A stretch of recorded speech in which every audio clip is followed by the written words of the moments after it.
Hey there! Today we're going to learn how to laminate a book cover, many times called a dust jacket. As you can see, the one that I did is quite in disrepair. I just fed it through the laminator and now I'm cutting it out carefully along the edge as close as I can get without actually cutting the book cover. And once I have it cut out, what I like to do before putting the cover on the book, I like to cut out the strapping tape or fiber tape beforehand because it's so thick it does not tear very well from the dispenser. So when I have my tape ready, then I'm going to begin putting the laminated cover on the book.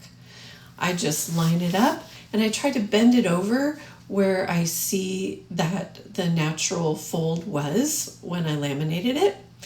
And so when you put the strapping tape on, just be sure to attach the laminated cover to the hard cover of the book, not the other laminated piece outside. See how I'm doing that? It's not taped around to the outside, so people can't see it. It looks neater.